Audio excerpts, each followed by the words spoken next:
Hello student, class 11th का आज आप लोग को टॉपिक टीच कर रहा हूँ। डायमेंशनल एनालिसिस, हिंदी में इसे विमीय विश्लेषण कहते हैं। देखिए, डायमेंशनल एनालिसिस जानने के लिए सबसे पहले हमें फंडामेंटल यूनिट जानना होगा। फंडामेंटल यूनिट क्या होती है और कितनी होती है। फंडामेंटल यूनिट वो यूनिट होती हैं जो अपने आप में इंडिपेंडेंट होती है, यानी किसी अदर यूनिट पर डिपेंड नहीं करती। इनकी संख्या 7 होती है। ये क्लास 9th में भी आप लोगों ने पढ़ा होगा। इनको कैसे सिंबल से रिप्रेजेंट करते हैं, क्या इनकी यूनिट है, आप लोग देख सकते हो। यहाँ पर मैं लिख रहा हूँ। उसके बाद हम लोग डायमेंशन सीखेंगे। ये फर्स्ट ईयर का एक वेरी मोस्ट इंपॉर्टेंट टॉपिक है जो पूरे क्लास 11th और 12th में काम आता है, क्योंकि जिन स्टूडेंट को डायमेंशन निकालना नहीं आता वो इसको लर्न करते हैं। तो लर्न नहीं करना है, डायमेंशन कैसे निकाली जाती है आज की वीडियो में हम लोग सीखेंगे। और ये कंफर्म है कि अगर आपने वीडियो को ध्यान से देखा तो सभी को आज से डायमेंशन निकालना आसान हो जाएगा। तो आइए देखते हैं। सबसे पहले फंडामेंटल यूनिट। फंडामेंटल यूनिट में आपको बता दूं, सबसे पहले आता है मास, हिंदी में जिसे हम लोग द्रव्यमान कहते हैं, और आपका लेंथ, इसके बाद आता है टाइम, फिर आता है आपका टेम्परेचर, फिर आता है आपका इलेक्ट्रिक करंट, फिर आता है आपका ल्यूमिनस इंटेंसिटी, और फिर आता है आपका अमाउंट ऑफ सब्सटेंस।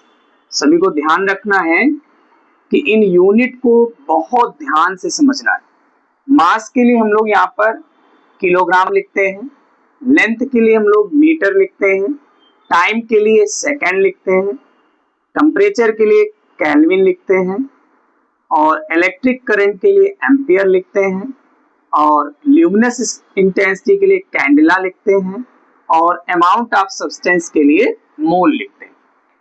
अगर ये 7 फंडामेंटल यूनिट्स आपको क्लियर हैं तो डायमेंशन बहुत आसान हो जाएगी सीखना। केवल ये 5 यूनिट अगर आप ध्यान दे लीजिए, केवल ये 5 ध्यान रखिएगा, मास, लेंथ, टाइम, टेम्परेचर और इलेक्ट्रिक करंट। जिसके लिए मास के लिए सिंबल हम लोग यहाँ पर यूज करते हैं m, ध्यान रखिएगा। लेंथ के लिए हम लोग यूज करते हैं l, टाइम के लिए t, टेम्परेचर के लिए थीटा, और इलेक्ट्रिक करंट के लिए हम लोग यूज करते हैं a। डायमेंशन वास्तव में है क्या?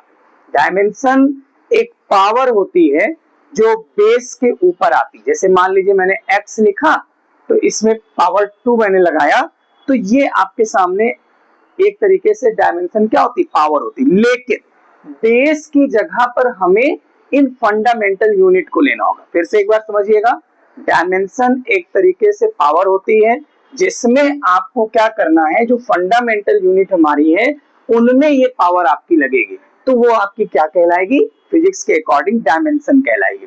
जैसे मान लीजिए थोड़ी देर के लिए m के लिए पावर हम a नाम दे दें, l के लिए पावर b नाम दे दें, t के लिए पावर c नाम दे दें, और थीटा के लिए पावर हम d नाम दे दें। और कोई डायमेंशनल फार्मूला पूछेगा तो देखिए कितना आसान डायमेंशनल फार्मूला बन जाएगा। m की पावर a, l की पावर b, t की पावर c, थीटा की पावर d और a की power e। Means a b c d is a dimension and m l t theta a is fundamental unit। Clear है ना? तो इस तरीके से आप लोगों ने यहाँ पे ये डायमेंशनल फार्मूला जाना। अब आप लोग चाहते होंगे कि कोई हम फिजिकल क्वांटिटी लेकर सीखें, तो जैसे मान लीजिए फिजिकल क्वांटिटी हम लोगों ने यहाँ पर थोड़ी देर के लिए वेलोसिटी ले ली।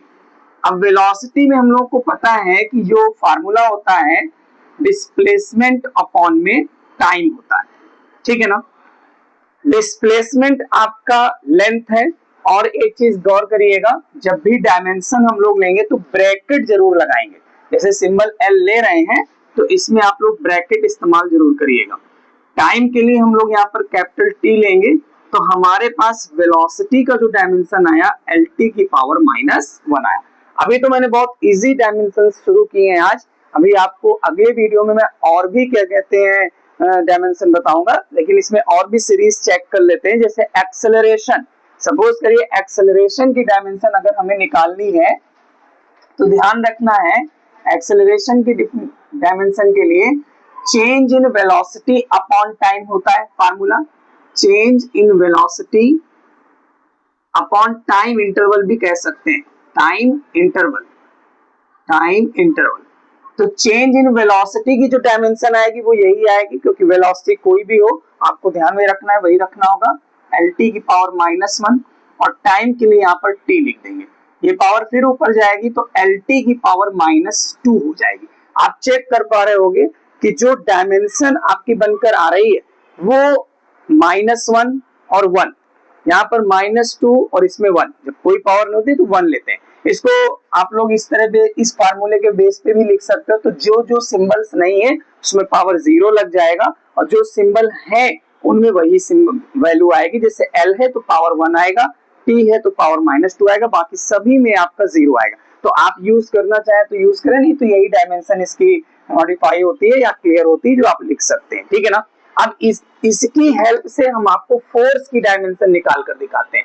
अब देख सकते हो F इक्वल फार्मूला आप लोगों ने m इंटू ए पढ़ा होगा, तो मास के लिए तो देखिए m आ जाएगा और एक्सेलरेशन के लिए आप लोग चेक कर सकते हैं lt की पावर -2 आ जाएगा, तो आपके सामने mlt की पावर -2 आया।